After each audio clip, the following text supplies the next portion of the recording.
میں کہا کرتا ہوں جس کو کپڑے سینا نہ آتا ہو وہ درزی ہے.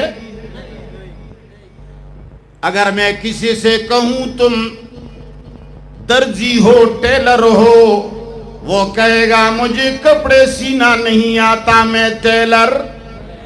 میں اس سے پوچھتا ہوں تم ڈرائیور ہو، وہ کہے گا نا جی مجھے گاڑی چلانی نہیں آتی میں ڈرائیور.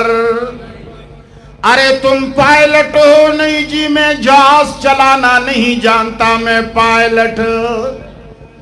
لیکن یہ کیسا عجیب فلسفہ ہے، جب تمہیں کپڑے سینا نہیں آتا تو خود کو ٹیلر نہیں سمجھتے ہو، ایک رکشہ چلانا نہیں آتا خود کو ڈرائیور کہنا برا سمجھتے ہو. قرآن تمہیں نہیں آتا مسلمان کیسے کہلاتے ہو؟ یہ میں بہت حیران ہوں. یہ کنفیوژن اگر کوئی مولوی میرا دور کرے تو میں شکریہ ادا کروں گا. یہ بات میں خطابت کی نہیں کر رہا.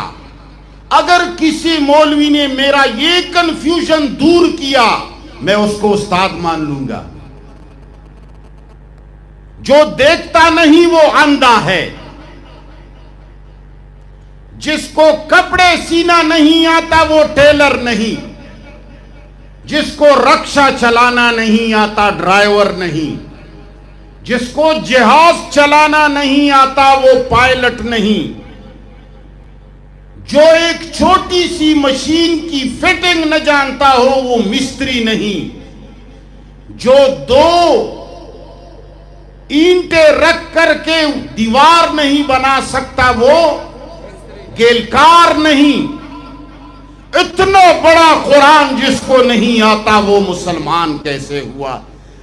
میں حیران ہوں. ایک شعر میری زبان پہ آتا ہے، دامن پہ کوئی چھینٹ نہ خنجر پہ کوئی داغ. دامن پہ کوئی چھینٹ نہ خنجر پہ کوئی داغ. ارے تم قتل کیے ہو کہ کرامات کیے ہو. اپنے معشوقہ سے عاشق کہتا ہے ظالم کی بچی تو نے مجھے مار دیا. میں مرا ہوا ہوں. میں تم سے پوچھ رہا ہوں کہ نہ ہی تو تمہارے دامن پہ خون کا ایک قطرہ لگا ہوا ہے. جب ایک آدمی دوسرے کو قتل کرتا ہے تو اس کے ہاتھ اور اس کے دامن اور کپڑوں پر چھینٹے خون کے ضرور پڑتے ہیں. نہ تو تمہارے دامن پہ کوئی خون کا چھینٹا ہے اور نہ ہی تمہارا خنجر خون آلود ہے. ظالم کی بچی تو نے مارا مجھے کیسے؟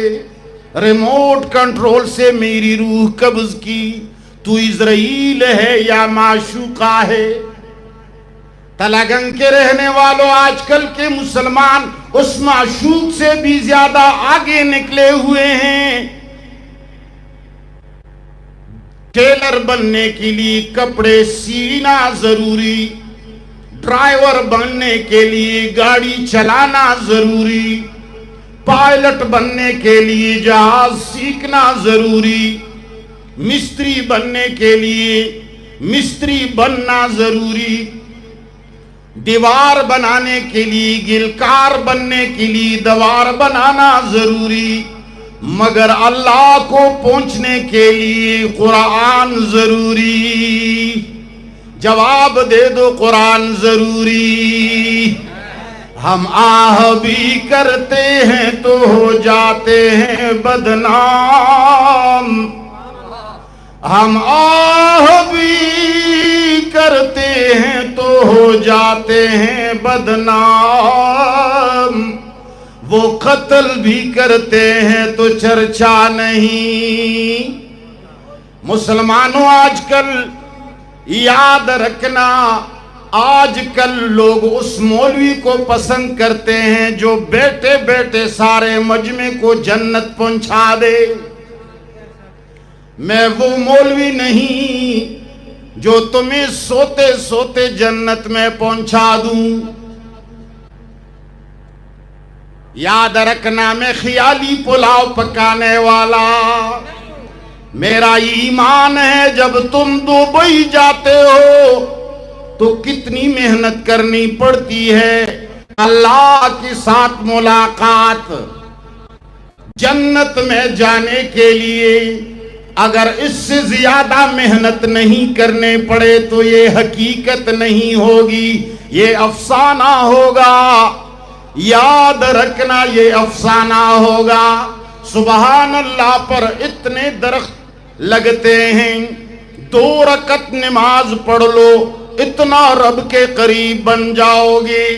ڈیجیٹل زمانہ ہے، دور سے قرآن دیکھ کر اتنا ثواب ملتا ہے، آنکھوں سے دیکھ کر اتنا ثواب ملتا ہے، انگلی گھما کر اتنا ثواب ملتا ہے، اور میں نے سنا ہے والدین کے چہرے کو دیکھ کر بھی ثواب۔ ہائے ہائے، اے بوڑھو، تمہاری بھی عزتی کا اسباب بن رہا ہے، پر تمہیں علم، تمہیں گھروں سے نکالنے کا منصوبہ بنایا جا رہا ہے، پر تمہیں علم۔ جب والدین کے چہرے کو دیکھنے سے ثواب ملتا ہے تو کیا ضروری ہے کہ میں اس کی خدمت کروں؟ مجھے تو ثواب سے سروکار ہے، جب صرف چہرے دیکھنے سے ثواب ملتا ہے تو میں اس کے کپڑے کیوں دھولوں؟ جب صرف دیکھنے سے ثواب ملتا ہے تو میں اس کے کھانے کی بندوبست کیوں کروں؟ جب صرف دیکھنے سے ثواب ملتا ہے تو میں اپنے بوڑھے باپ کے پیشاب کو صاف کرنے کی زحمت کیوں کروں؟ ہم تو مفادات کے پجاری ہیں، مطلب ہے ہمارا ثواب سے، ثواب ملتا ہے چہرہ دیکھنے سے۔ ان کو فروٹ لانے کی کیا ضرورت؟ والدین کو ہاتھ پیر دبانے کی کیا ضرورت؟ ان کے علاج کی کیا ضرورت؟ سمجھ رہے ہو میری بات کو؟ اگر کوئی سمجھ رہا ہے ذرا ہاتھ کھڑا کریں۔